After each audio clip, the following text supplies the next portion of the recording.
Hello students, hope you all are doing good. Today we are doing a chapter that name is Quest for the Past. क्या हम इस chapter में पढ़ने वाले हैं?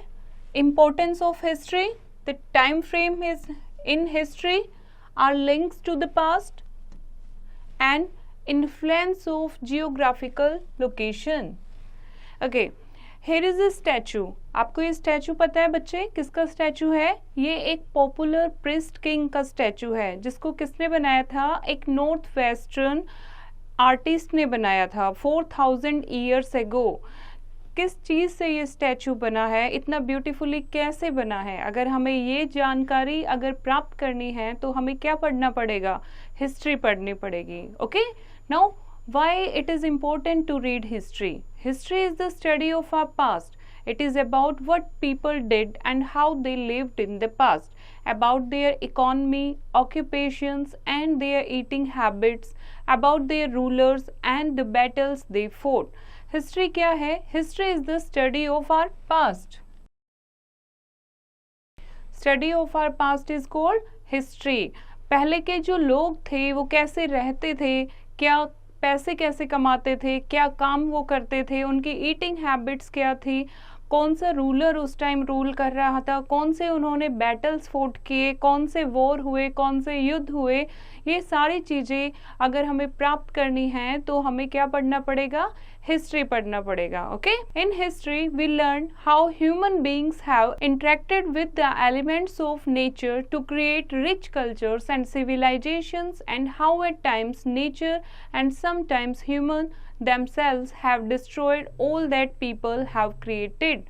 History में हमें क्या पता लगता है कि जो ह्यूमन बीइंग थे कैसे उन्होंने नए नए कल्चर डेवलप किए, कैसे वो सिविलाइजेशन में आए और कैसे एक फूड गैदरर से वो सिविलाइज्ड ह्यूमन बीइंग बने. Now what is the importance of history?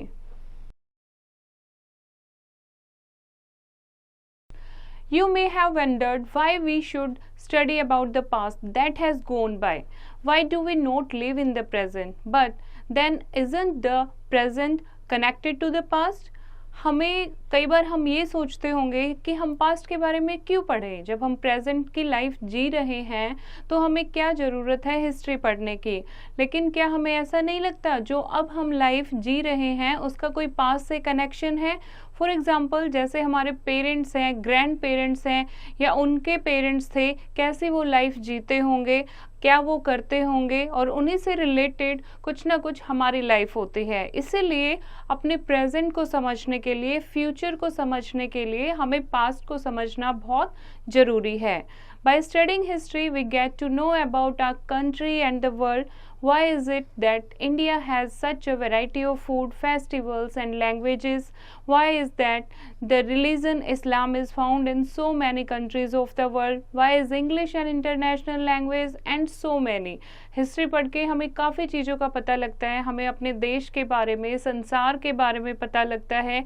India में इतनी सारी फूड वेराइटीज़ क्यों हैं, इतने सारे फेस्टिवल कैसे सेलिब्रेट करते हैं, इतनी सारी लैंग्वेजेस बोली जाती हैं, इस्लाम रिलीजन कहाँ से आया, पूरे वर्ल्ड में कैसे फैला, हिंदू रिलीजन कैसे फैला, इंग्लिश एक इंटरनेशनल लैंग्वेज कैसे बनी.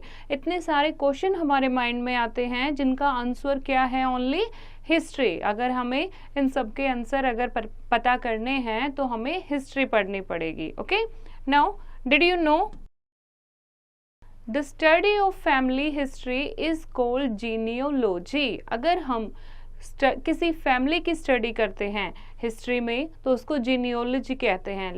लाइक पहले के ज़माने में अगर उनके रिलेटिव कौन थे, उनके जो लिविंग एंड डेड रिलेशन कौन थे, किस रिलेशनशिप में रहते थे, अगर कंप्लीट हम किसी फैमिली बैकग्राउंड की स्टडी करते हैं, that is called genealogy. History teaches us how the terrible wars of the past have led to havoc and destruction. It inspires us with the life stories of great freedom fighters and patriots like Rana Pratap and Bhagat Singh. It motivates us with lessons of human values from the teachings of great personalities like Gautam Buddha, Guru Nanak, Mahatma Gandhi and Swami Vivekanand. History से हमें पता लगता है जो पहले terrible war हुई थी उनके क्या हमारे ऊपर अफेक्ट पड़े, और जो फ्रीडम फाइटर थे जैसे कि राणा प्रताप और भगत सिंह, उनकी लाइफ के बारे में हमें पता लगता है। हिस्ट्री से हमें पता लगता है जो हमें ग्रेट वैल्यू, जो संस्कार हमें गौतम बुद्ध ने दिए, गुरु नानक ने दिए, महात्मा गांधी ने दिए, स्वामी विवेकानंद ने दिए, वो हमें जो मोटिवेट करते हैं वो हमें किससे मिला। हिस्ट्री हमें कल्चर के बारे में बताती है, अलग अलग देशों के वहाँ की सिविलाइजेशन क्या है, कल्चर क्या है। This help us to understand and respect all societies and cultures. Thus history teaches us to be true citizens of the world. इस तरीके से अगर हमें पास्ट की सारी चीज़ें पता होंगी तो हम true citizen of the world बनेंगे, क्योंकि हमें अपना सारा पास्ट पता होगा। नाउ डिड यू नो जो हमारा इंडिया जो नाम है वो कैसे पड़ा? By the reverse Indus. Indus नदी से हमारा नाम इंडिया पड़ा। देन हिंदुस्तान, और बहुत जो आर्यंस आए थे वो इंडिया को भारत के नाम से बुलाते थे। इस तरीके से जो इंडिया है, पहले इंडिया इंडस के नाम से, इंडस वैली सिविलाइजेशन के नाम से फेमस था, उसके बाद भारत उसको कहा गया। Now time frame in history. Time frame in history, this is Jesus Christ. तो बच्चों, जीसस क्राइस्ट से जन्म से पहले जो टाइम पीरियड काउंट होता है वो हम बीसी में काउंट करते हैं, दैट इज बिफोर क्राइस्ट। और उनके जन्म के बाद जो टाइम हम काउंट करते हैं वो एडी में करते हैं, that is after anno domini, means after birth. Okay, तो इस तरीके से जो टाइम फ्रेम है हिस्ट्री में, जो टाइम है उसको हमने दो कैटेगरी में डिवाइड कर दिया गया है, BC and AD. The above broad developments of ancient Indian history have been divided by the historians, those who study the past, into two phases. One is prehistory and second is history. The period of man's history for which we have no written record is known as prehistoric period, and for which we have written record, that is called historic period. Now our links to the past.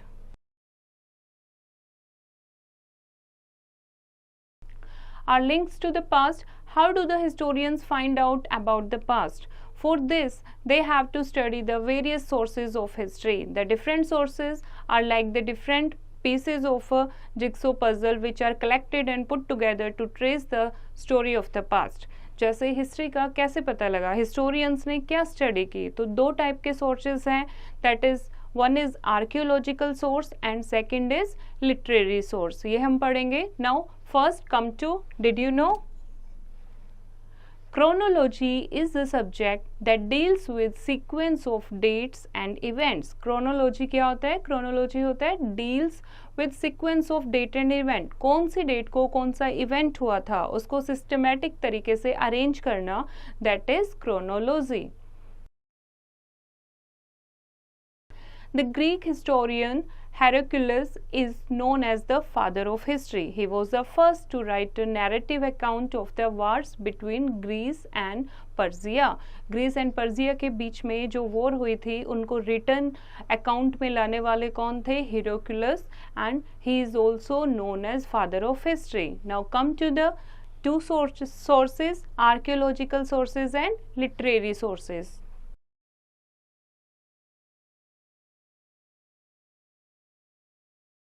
Archaeological sources are of the following kinds. First is monuments.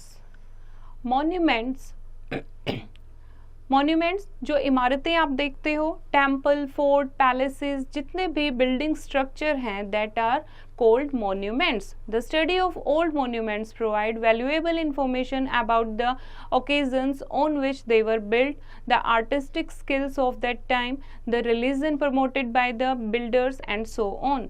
The Sanchi Stupa, the Ashokan Pillar, the University at Nalanda, and the Shore Temple at Mamalpuram are some example of Indian monuments monuments built during the ancient period. जैसे कि आप कोई भी building देखते हो, कोई भी monument देखते हो, उससे हमें क्या पता लगता है कि उस टाइम कौन सा किंग था, कौन सा रिलीजन फेमस था, वहाँ के जो लोग थे कौन सी लैंग्वेज बोलते थे, क्योंकि इन सारी चीज़ों पे वो एनग्रेव होता है। इसलिए मोन्यूमेंट्स जो हैं वो बहुत टाइम तक, बहुत लंबे टाइम तक प्रिजर्व कर सकते हैं। इसीलिए मोन्यूमेंट जो हैं इम्पोर्टेंट आर्कियोलॉजिकल सोर्स हैं। Second is inscription. इंस्क्रिप्शन क्या होता है? जैसे कोई भी हार्ड मटेरियल पर कोई चीज खोद खोद के लिखी जाती है, एनग्रेव करके लिखी जाती है, that is called inscriptions. Written records engraved on hard surfaces like rocks, pillars, stones and metal slabs are called inscriptions. And inscriptions में क्या लिखा होता है? Victories in battle, order of the king या record of donation to the temple, ये सारी चीजें inscription में लिखी जाती हैं। Okay, now next is excavation. Excavation क्या होता है? कोई खुदाई करके किसी साइट पे को हम एक्सक्वेट करते हैं। Many objects were discovered by excavating the ancient sites. हम वहाँ से खोद के बहुत सारी ऑब्जेक्ट निकालते हैं जो पास से रिलेटेड होते हैं, जो डेली लाइफ्स में वो लोग यूज़ करते होंगे, जैसे कि pottery, coins, ornaments, tools and weapons. They tell us about the lifestyle and culture of the past. Now did you know the archaeology excavate these material objects? The archaeologists, like detectives, locate the sites where material remains are buried. जो archaeologist होते हैं वो क्या करते हैं? Archaeology things की study करते हैं। वो जहाँ पर ये आर्कियोलॉजिकल थिंग्स मिलती हैं वहाँ पर पूरा एक्सक्वेट करते हैं, खुदाई कराते हैं, और उन साइट्स को वो ब्यूरियल साइट जो होती हैं उनको वो मार्क करते हैं as a history. Now, archaeologists do their best to reconstruct our past by studying the evidence from the excavation sites. Their discoveries and findings help us to understand the life of people lived in past.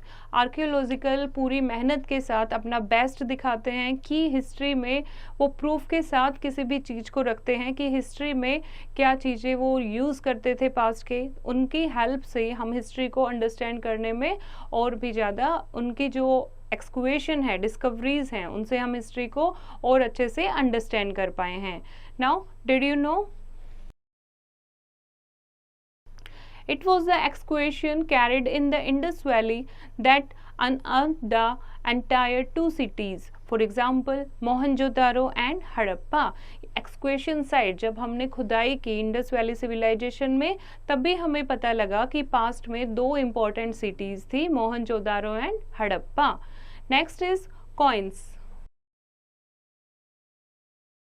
Coins क्या होते हैं? पहले के ज़माने के जो coins थे, पहले स्टोन के बने थे, क्ले के बने, उसके बाद धीरे धीरे जब मेटल इंट्रोड्यूस हुआ तो मेटल के कॉइन बने। कॉइन से नेम ऑफ द किंग का पता लगता है या वहाँ कौन से भगवान को मानते थे, और इवन कई बार कई कॉइन से हमें वहाँ की डेट का भी पता लगता है। तो इसीलिए हमारे लिए अंडरस्टैंड करना बहुत इजी हो जाता है कि उस टाइम कौन सी डायनेस्टी थी, कौन सा किंग रूल कर रहा था, ट्रेड एंड कॉमर्स कौन से कॉइन्स में करते थे, और कौन सा मेटल उस टाइम डिस्कवर हो चुका था। Next are literary sources. Literary sources कौन से सोर्सेज होते हैं? जो हमें रिटन फॉर्म में मिलते हैं। The manuscripts which are handwritten records of the past are the most important literary source. In the beginning, people wrote on stone walls, copper plates, palm leaves and the bark of certain trees. It was only later that paper was used for writing. Manuscripts क्या होती है? Handwritten. तो पहले के जो लोग थे वो हैंड रिटन चीज़ें लिखते थे। किस पर लिखते थे? स्टोन वॉल, कॉपर या फिर बड़ी बड़ी पाम लीव्स जो होती थी उन पर लिखते थे, क्योंकि उस टाइम पेपर डिस्कवर नहीं हुआ था। उसके बाद पेपर की डिस्कवरी हुई और लोग पेपर्स पे लिखने लगे।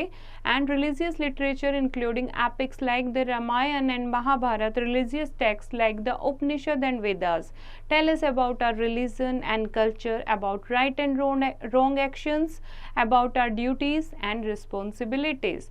जो वेदास हैं, जो हमारे एपिक ग्रंथ हैं, वो हमें क्या बताते हैं, क्या गलत है, क्या सही है, हमारी ड्यूटी और हमारी रिस्पॉन्सिबिलिटी क्या है, तो वो हमें लाइफ की सही शिक्षा देते हैं।